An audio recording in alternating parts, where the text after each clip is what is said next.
Mummy अपनी बौखलाहट को गुस्से में छिपाकर कहती, उम्र और पढ़ाई लिखाई ये दो ही तो ऐसे मुद्दे हैं जिन पर मम्मी मुझे जब तक धांसती रहती। पढ़ने लिखने में मैं अच्छी थी, और रहा उम्र का सवाल, सो उसके लिए मन होता कि कहूँ मम्मी तुम्हारी पीढ़ी जो काम 25 साल की उम्र में करती थी, हमारी उसे 15 साल की उम्र में ही करेगी। इसे तुम क्यों नहीं समझती? पर चुप रह जाती। नाना का जिक्र तो चल ही पड़ा। कहीं वे ही जाग उठे तो छमाई परीक्षाएं पास आ गई थीं और मैंने सारा ध्यान पढ़ने में लगा दिया था। सबका आना और गाना बजाना एकदम बंद। इन दिनों मैंने इतनी जमकर पढ़ाई की मम्मी का मन प्रसन्न हो गया, शायद कुछ आश्वस्त भी। आखिरी पेपर देने के पश्चात लग रहा था कि एक बोझ था जो हट गया। मन बेहद हल्का होकर कुछ मस्ती मारने को कर रहा था। मैंने मम्मी से पूछा, मम्मी कल शेखर और दीपक पिक्चर जा रहे हैं, मैं भी साथ चली जाऊं? आज तक मैं इन लोगों के साथ कभी घूमने नहीं गई थी, पर इतनी पढ़ाई करने के बाद अब इतनी छूट तो मिलनी थी। मम्मी एक क्षण मेरा चेहरा देखती रही, फिर बोली, इधर आओ, यहाँ बैठो, तुझसे कुछ बात करनी है। मैं जाकर बैठ गई, पर यह ना समझ पाई कि इसमें बात करने को क्या है। हाँ कहो या ना, लेकिन मम्मी को बात करने का मर्ज जो है, उनकी तो हाँ या ना भी 50-60 वाक्यों में लिपटे बिना नहीं निकल सकती। तेरे इम्तिहान खत्म हुए हैं, मैं तो खुद पिक्चर का प्रोग्राम बना रही थी। बोल, कौन सी पिक्चर देखना चाहती है? क्यों, उन लोगों के साथ जाने में क्या है? मेरे स्वर में इतनी खींच भरी हुई थी कि मम्मी एक टक मेरा चेहरा ही देखती रह गई। तनु, तुझे पूरी छूट दे रखी है बेटे, पर इतना ही तेज चल कि मैं भी साथ तो चल सकूं। तुम साफ कहो ना कि जाने दोगी या नहीं। बेकार की बातें, मैं भी साथ चल सकूं, तुम्हारे साथ चल सकने की बात भला कहाँ से आ गई? मम्मी ने पीठ सहलाते हुए कहा, साथ तो चलना ही पड़ेगा, कभी आधे मुंह गिरी तो कोई उठाने वाला भी तो होना चाहिए ना। मैं समझ गई कि मम्मी नहीं जाने देंगी, पर इस तरह प्यार से मना करती है तो झगड़ा भी तो नहीं किया जा सकता। बहस करने का सीधा सा मतलब है कि उनका बधारा हुआ दर्शन सुनो, यानी 50 मिनट तक की एक क्लास। पर मैं कतई नहीं समझ पाई कि जाने में आखिर हर्ज क्या है। हर बात में ना नुकुर। कहाँ तो कहती थी कि बचपन में यह मत करो, यहाँ मत जाओ कहकर हमको बहुत डांटा गया था, और खुद अब वही सब कर रही हैं। देख लिया इनकी बड़ी बड़ी बातों को। मैं उठी और दंदनाती हुई अपने कमरे में आ गई। हाँ, एक वाक्य जरूर थम गया। मम्मी जो चलेगा वह गिरेगा भी, और जो गिरेगा वह उठेगा भी, और खुद ही उठेगा, उसे किसी की ज़रूरत नहीं है। पता नहीं मेरी बात की उन पर प्रतिक्रिया हुई या उनके मन में ही कुछ जागा कि शाम को उन्होंने खुद शेखर और उसके कमरे पर आए 3-4 लड़कों को बुलाकर मेरे ही कमरे में मजलिस जमवाई और खूब गरम गरम खाना खिलवाया, और कुछ ऐसा रंग जमा कि मेरा दोपहर वाला आक्रोश घुल गया। इम्तिहान ख़त्म हो गए और मौसम सुहाना था। मम्मी का रवैया भी अनुकूल था, सो दोस्ती का स्थगित हुआ सिलसिला फिर शुरू हो गया। आजकल तो जैसे उसके सिवाय कुछ रह ही नहीं गया। पर फिर एक झटका। उस दिन मैं अपनी सहेली के घर से लौटी तो मम्मी की सख्त आवाज़ सुनाई दी, तनु इधर आओ तो। आवाज़ से ही लगा कि खतरे का सिग्नल है। एक क्षण को मैं सत्ते में आ गई। पास गई तो चेहरा पहले की तरह सख्त। तनु, तुम शेखर के कमरे पर जाती हो?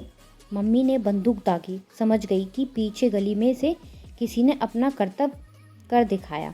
कब से जाती हो? मन तो हुआ कि कहूँ, जिसने जाने की खबर दी उसने बाकी बातें भी बता दी होंगी, कुछ जोड़ तोड़ कर ही बताया होगा। पर मम्मी जिस तरह भभक रही थी उसमें चुप रहने ही बेहतर समझा। वैसे मुझे मम्मी के इस गुस्से का कोई कारण समझ में नहीं आ रहा था। 2-3 बार यदि मैं थोड़ी थोड़ी देर के लिए शेखर के कमरे में पर चली ही गई तो ऐसा क्या गुनाह हो गया? पर मम्मी का हर काम सकारण तो होता नहीं है, बस वे तो मूड पर ही चलती हैं। अजीब मुसीबत थी। गुस्से में मम्मी से बात करने का मतलब नहीं, और मेरी चुप्पी मम्मी के गुस्से को और भड़का रही थी। याद नहीं, मैंने शुरू में ही तुम्हें मना कर दिया था कि तुम उनके कमरे पर कभी नहीं जाओगी। 3-3 घंटे वहाँ यहाँ धुनी जमा कर बैठे रहते हैं, उसमें भी जी भरा नहीं तुम्हारा? दुख, क्रोध और आतंक की परतें उनके चेहरे पर गहरी होती जा रही थी।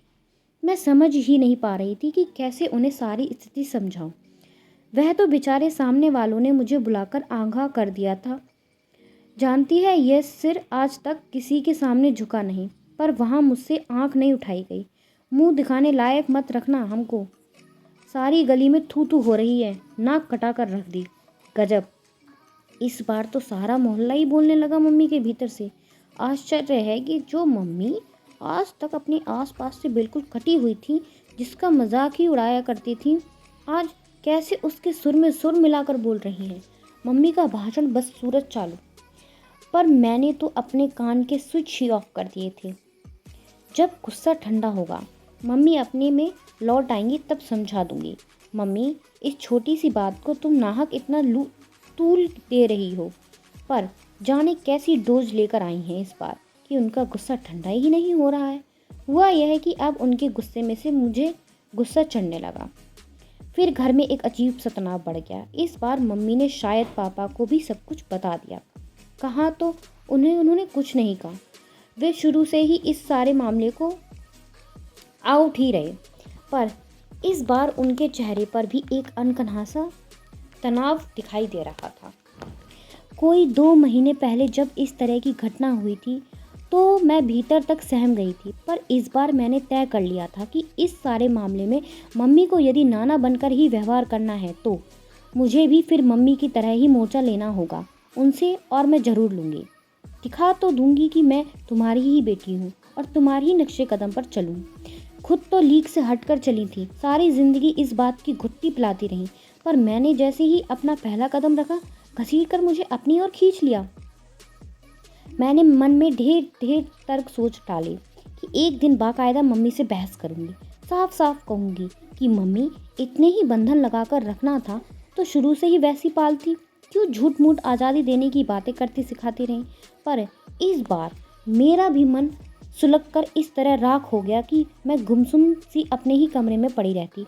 मन बहुत भर आता तो रो लेती। घर में सारे दिन हंसती खिलखिलाती रहने वाली मैं एकदम चुप होकर अपने में ही सिमट गई थी। हाँ, एक वाक्य ज़रूर बार बार दोहरा रही थी। मम्मी मुझे अच्छी तरह समझ तो लें कि मैं भी अपने मन की ही करूँगी। हालांकि मेरे मन में क्या है, इसकी कोई भी रूपरेखा मेरे सामने न थी। मुझे नहीं मालूम कि इन 3-4 दिनों में बाहर क्या हुआ। घर बाहर की दुनिया से कटी अपने ही कमरे में सिमटी मैं मम्मी से मोर्चा लेने के दाव सोच रही थी, पर आज दोपहर मुझे कतई कतई अपने कानों पर विश्वास नहीं हुआ जब मैंने मम्मी को अपने बरामदे से ही चिल्लाते हुए सुना, शेखर, कल तो तुम लोग छुट्टियों में अपने घर चले जाओगे, आज अपने दोस्तों के साथ खाना इधर ही खाना। नहीं जानती किस जद्दोजहद से गुजरकर मम्मी इस स्थिति पर पहुंची होंगी। और रात को शेखर, दीपक, रवि साथ खाने की मेज पर डटा हुए थे। मम्मी उतने ही प्रेम से खाना खिला रही थी। पापा वैसे ही खुले ढंग से मजाक कर रहे थे, मानो बीच में कुछ घटा ही ना हो। अगल बगल की खिड़कियों में 2-4 सेल चिपके हुए ही थे। सब कुछ पहले की तरह बहुत सहज स्वाभाविक हो उठा। केवल मैं इस सारी स्थिति से एकदम तटस्थ होकर यही सोच रही थी कि नाना पूरी तरह नाना थे 100%, और इसी से मम्मी के लिए लड़ना कितना आसान हो गया होगा। पर इन मम्मी से लड़ा भी कैसे जाए, जो एक पल में नाना हो जाती हैं तो दूसरे पल में मम्मी हो जाती हैं।